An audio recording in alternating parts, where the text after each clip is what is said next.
Pemirsa, emiten konstruksi plat merah PT Waskita Karya Tbk terus mengebut penyelesaian proyek LRT Jakarta fase 1B rute Velodrome Manggarai dengan capaian progres fisik menembus 93,07%. Proyek infrastruktur senilai 4,1 triliun rupiah ini kini resmi memasuki tahapan krusial lewat pelaksanaan uji coba sistem perkereta apian secara detail.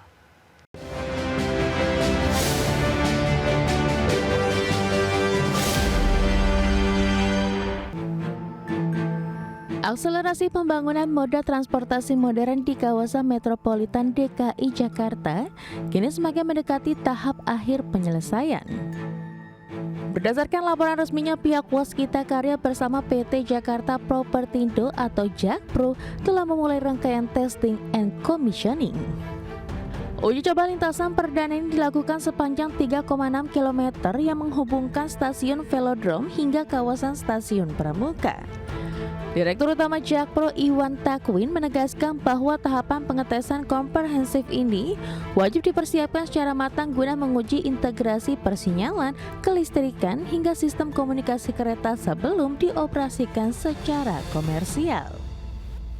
Pelaksanaan mega proyek di tengah jantung ibu kota ini diakui menghadapkan tim insinyur domestik pada tantangan ruang kerja yang sangat terbatas. Direktur Operasi 2 Waskita Karya Paulus Budi Kartiko menjelaskan bahwa manajemen menerapkan inovasi keselamatan ketat guna mengelola kendala kepadatan lalu lintas jalan raya. Salah satu pembuktian keandalan teknik konstruksi tersebut dilakukan saat membangun struktur layang di atas jalur aktif Jalan Tol Wiyoto Wiono.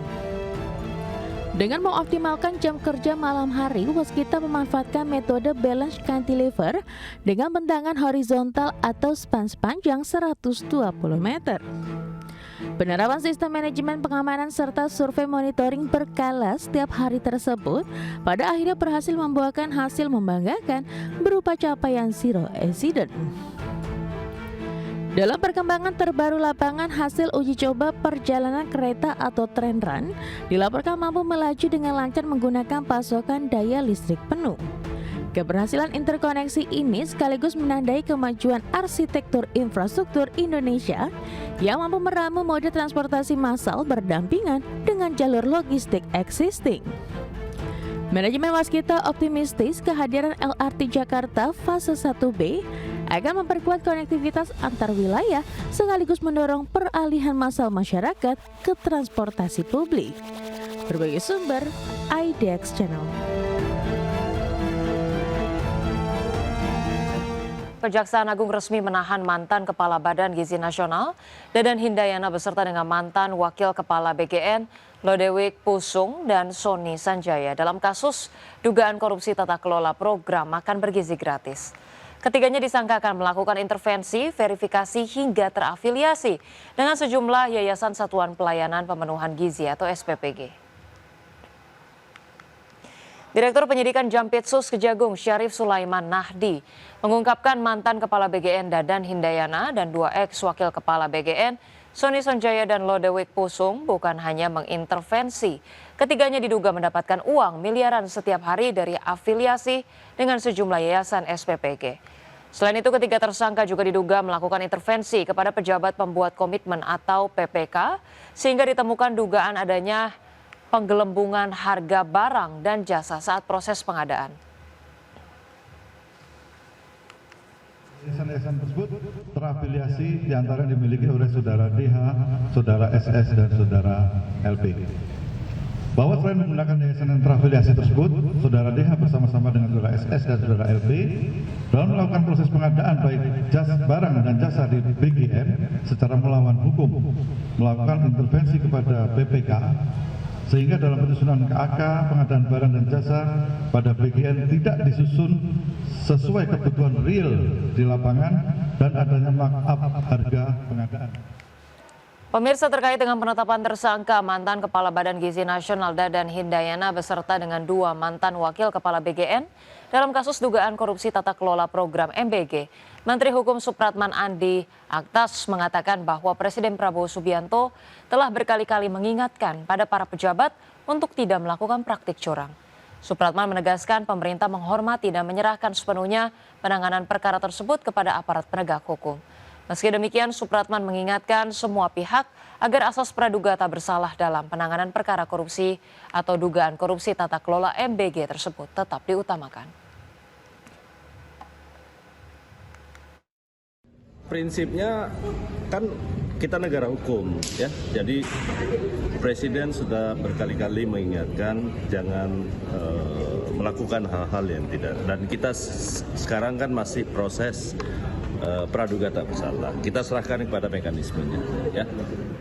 Pemirsa, Presiden Prabowo memberikan peringatan keras kepada para mitra program makan bergizi gratis untuk tidak melakukan penyelewengan dan korupsi.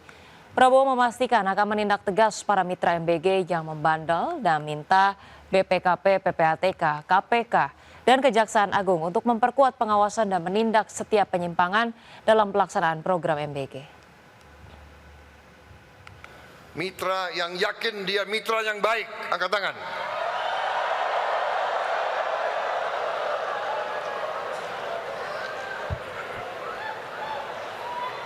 Oke, turun mitra yang baik. Turun mitra yang baik. Mitra yang brengsek, angkat tangan, angkat tangan.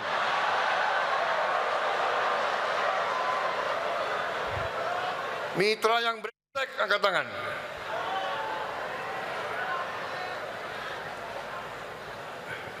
Enggak ngaku ya.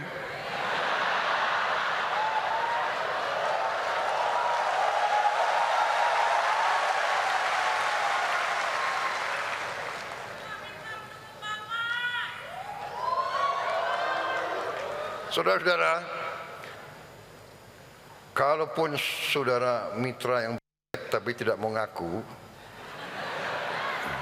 saya beri kesempatan, kembalilah ke jalan yang benar.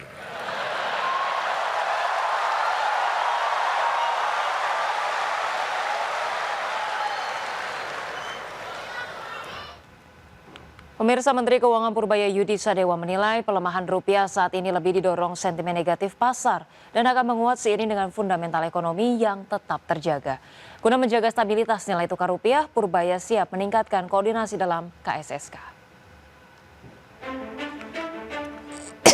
Menteri Keuangan Purbaya Yudi Sadewa memastikan akan mendorong koordinasi dalam Komite Stabilitas Sistem Keuangan atau KSSK untuk menjaga stabilitas nilai tukar rupiah yang terus mengalami tekanan.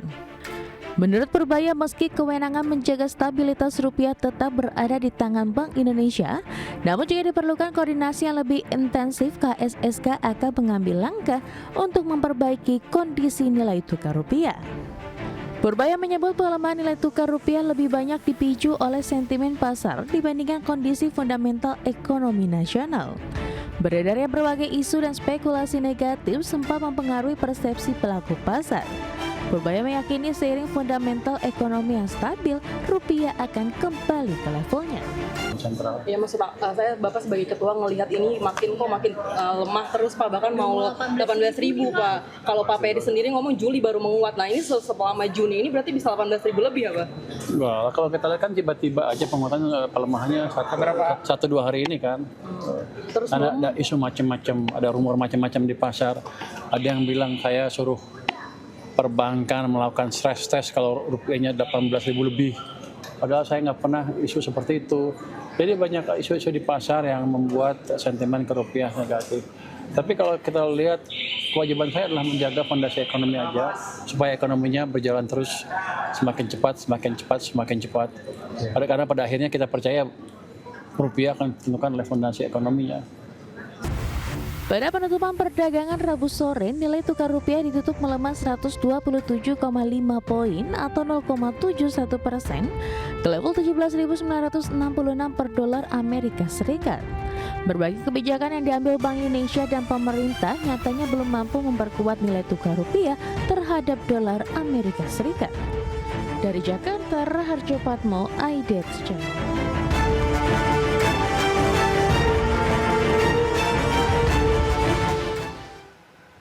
Pemirsa, nilai tukar rupiah terhadap dolar Amerika Serikat kembali tertekan 0,27% hingga menembus 18.015 rupiah per dolar Amerika Serikat pada perdagangan Kamis pagi. Posisi tersebut menjadi salah satu level terlemah rupiah dalam beberapa waktu terakhir, sekaligus menandai rupiah ke ambang psikologis baru 18.000 per dolar Amerika Serikat. Sejumlah kalangan menilai pelemahan nilai tukar rupiah ini mencerminkan kuatnya tekanan eksternal di tengah meningkatnya ketidakpastian global, ditambah sentimen domestik yang masih kurang kondusif. Selain itu, sejumlah data ekonomi Amerika yang dirilis lebih baik dari perkiraan pasar turut memperkuat mata uang negeri Paman Sam.